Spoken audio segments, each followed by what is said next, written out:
दोस्तों, यह कहानी एक महिला कलेक्टर की है जो अपनी जिम्मेदारियों को गंभीरता से लेते हुए भेष बदलकर रात 10 बजे अकेले ड्यूटी से निकलती है। वह अपने क्षेत्र में प्रशासन और कानून व्यवस्था की वास्तविक स्थिति को समझने के लिए यह कदम उठाती है, क्योंकि उसे सूचना मिली थी कि इस क्षेत्र में कानून व्यवस्था अच्छी नहीं है और भ्रष्टाचार भी काफी ज्यादा फैला है। यह घटना उस समय की है जब वह महिला कलेक्टर, जिसका नाम अंजलि है, जो लखनऊ जिले में नई नियुक्त हुई थी। अपना कार्यभार संभालने के 2 दिन बाद अंजलि ने सोचा कि क्यों ना रात में चुपचाप बिना किसी को बताए अपने क्षेत्र का निरीक्षण किया जाए। उसने चेहरे पर मास्क लगाकर साधारण सलवार सूट पहने और अपनी स्कूटी लेकर निकल पड़ी। जैसे ही वह एक सुनसान इलाके से गुजरी, एक पुलिस चेक पोस्ट पर तैनात पुलिस कर्मियों ने उसे हाथ देकर रोका। अंजलि ने अपनी स्कूटी रोक दी। पुलिस वालों ने उसकी स्कूटी के कागज मांगे। जब उसने कागज नहीं होने की बात कही तो पीछे बैठा एक दरोगा, जो शराब के नशे में था, सिपाही को इशारा करते हुए बोला, उसे हमारे पास भेजो। सिपाही ने अंजलि से कहा, साहब बुला रहे हैं, उनके पास जाओ। अंजलि ने जवाब दिया, अगर उन्हें कुछ चेक करना है तो वह खुद यहाँ आए। यह सुनते ही सिपाही ने गुस्से में गंदे शब्दों का इस्तेमाल किया और कहा, धंधा करने निकली हो क्या? जा, साहब बुला रहे हैं। अंजलि चुपचाप दरोगा के पास गई और मास्क हटाकर कहा, क्या हुआ सर? मास्क हटाने के बाद भी दरोगा उसे नहीं पहचान सका। अंजलि को घूरते हुए कहा, कागज नहीं है तो फाइन भरना पड़ेगा। अंजलि ने शांत स्वर में पूछा, कितना फाइन? दरोगा ने जवाब दिया, 4000 रुपये। अंजलि ने शांत स्वर में कहा, इतना फाइन? दरोगा हंसते हुए बोला, अगर तुम चाहो तो एक और भी रास्ता है। उसकी गंदी नीयत अंजलि को तुरंत समझ आ गई।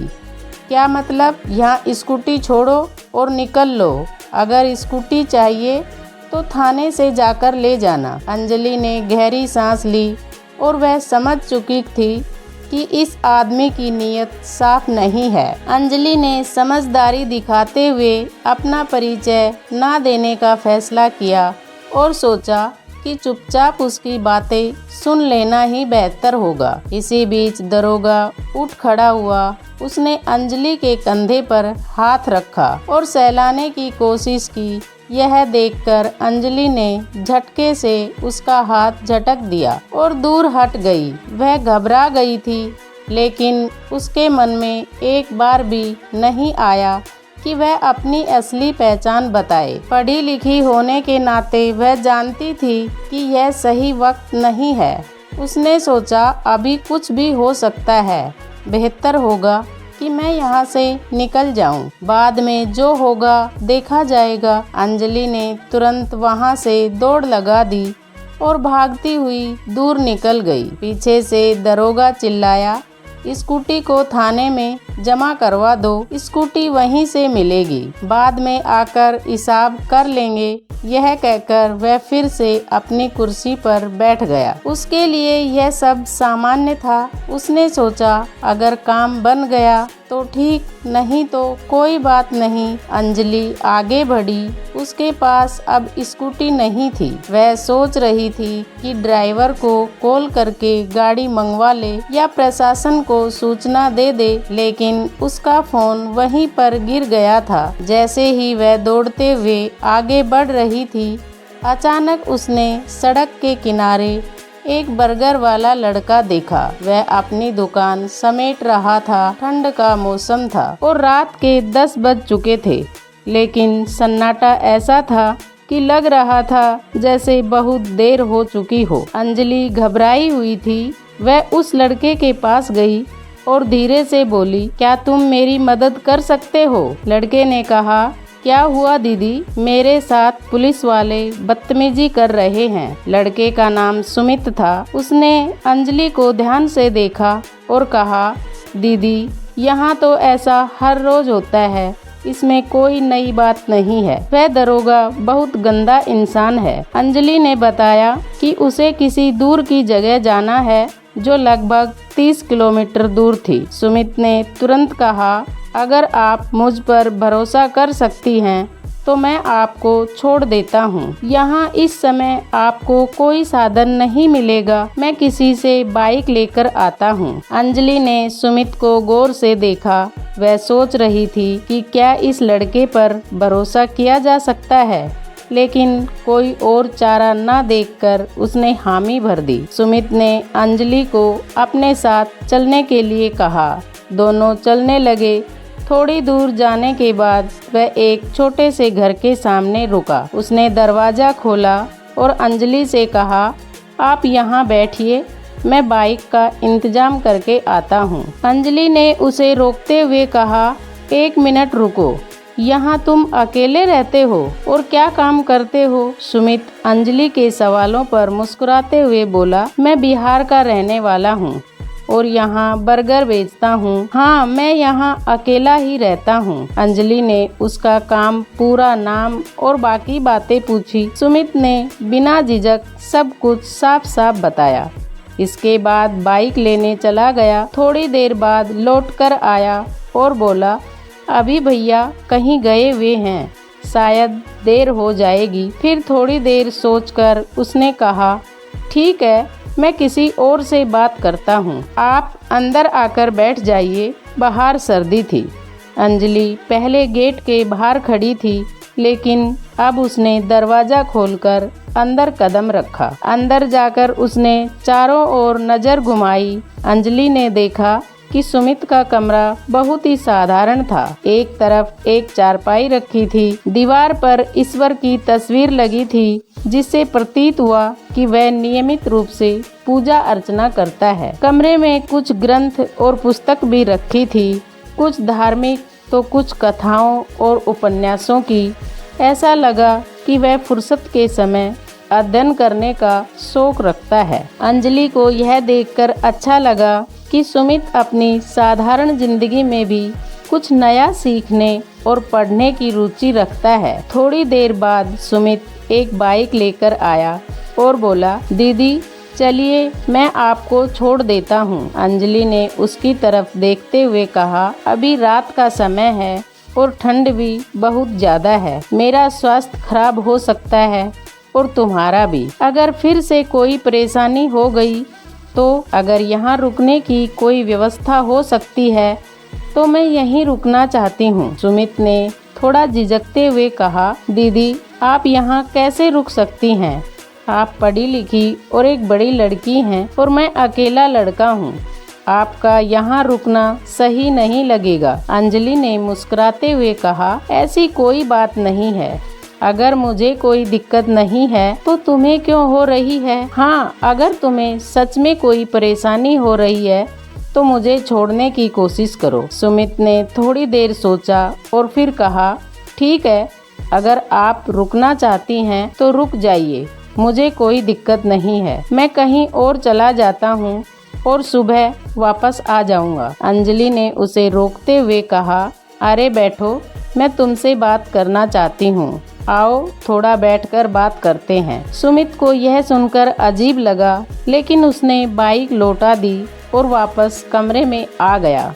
जब वह लौटा तो अंजलि ने पूछा, अच्छा तुमने जो बर्गर बेचे क्या उनमें से कुछ बचा है? सुमित ने ठेले से बचा हुआ सामान लाकर अंजलि को बर्गर खिलाए। अंजलि ने बर्गर चखते ही कहा, वाह, तुम गजब के बर्गर बनाते हो। ऐसा स्वाद तो मैंने बहुत दिनों बाद चखा है। अब अंजलि और सुमित के बीच बातचीत का सिलसिला शुरू हो गया। हालांकि अंजलि अपने बारे में ज़्यादा कुछ नहीं बताती, वह खुद को सामान्य वर्ग की बताती है और यहाँ तक कहती है कि स्कूटी भी किसी और से मांगकर लाई थी। उसने साधारण कपड़े पहन रखे थे, लेकिन पढ़े लिखे इंसान की पहचान उसके व्यक्तित्व से हो जाती है। सुमित को यह समझ आ गया था कि अंजलि पढ़ी लिखी और समझदार लड़की है। अंजलि ने सुमित से उसके बारे में पूछना शुरू किया। सुमित ने अपनी गरीबी की कहानी सुनानी शुरू कर दी। उसने बताया कि वह बर्गर बेचता है क्योंकि उसका परिवार आर्थिक रूप से कमजोर था। हालांकि वह अब भी घर पैसे भेजता था और परिवार की स्थिति अब अच्छी हो चुकी थी। बर्गर बेचकर भी अच्छे पैसे कमाए जा सकते हैं, लेकिन मैं अपनी सादगी में खुश हूँ, सुमित ने कहा। वह किताबें पढ़ता था और खाली समय में खुद को बेहतर बनाने की कोशिश करता था। ठंड काफी बढ़ गई थी। सुमित के पास सिर्फ एक रजाई थी जिसे दोनों ने पैरों पर ओढ़ रखा था और बातें कर रहे थे। सुमित ने कहा, आपको भूख लग रही होगी, मैं कुछ बना दूं? अंजलि ने जवाब दिया, इस समय क्या बनाओगे? बर्गर से पेट भर गया। फिर भी सुमित ने कुकर में खिचड़ी चढ़ा दी। जब खिचड़ी बन गई तो उसने अलग अलग प्लेटों में परोसी। अंजलि ने कहा, तुम भी खाओ। सुमित ने अपनी प्लेट निकाली और दोनों खाने लगे। खाते खाते दोनों एक दूसरे को देख रहे थे और बातें भी कर रहे थे। बातों बातों में रात के 2:30 बज गए। अंजलि ने कहा, ऐसा करते हैं कि हम पूरी रात बात करते हैं। सुबह 4 बजे जब समय हो जाएगा और गाड़ियां चलने लगेंगी तब मुझे छोड़ देना। सुमित को भी यह अच्छा लगा। दोनों बातें करते रहे। सुबह होते ही अंजलि फ्रेश हो गई और तैयार होकर बोली, अब तुम मुझे वहां तक छोड़ दो जहां से गाड़ी मिल सके। सुमित अंजलि को पैदल वहां तक छोड़ने गया जहां से ऑटो मिल सकता था। उसने अंजलि को ऑटो में बैठा दिया। अंजलि ऑटो में बैठकर अपने आवास तक चली गई। इसके बाद अंजलि ने पूरी प्रक्रिया शुरू की और अपने ऑफिस की टीम के साथ उस थाने पर पहुंची। उसने निरीक्षण किया और उस पुलिसकर्मी को बर्खास्त कर दिया जिसने बदतमीजी की थी। यह खबर फैल गई कि निरीक्षण के दौरान कुछ गड़बड़ियां मिली और पुलिसकर्मी को नौकरी से निकाल दिया गया। यह कहानी केवल एक महिला डीएम की नहीं बल्कि उस कर्तव्यनिष्ठा और ईमानदारी की है जो एक अधिकारी को उसके पद की गरिमा तक पहुंचाती है। अंजलि ने यह साबित किया कि एक सच्चा नेता वही होता है जो अपनी आँखों से वास्तविकता को देखे और समाज में सुधार के लिए कदम उठाए। इस घटना ने न केवल भ्रष्ट पुलिसकर्मियों की असलियत उजागर की बल्कि यह भी दिखाया कि अगर समाज में हर व्यक्ति अपने कर्तव्यों के प्रति जिम्मेदार हो तो व्यवस्था में सुधार संभव है।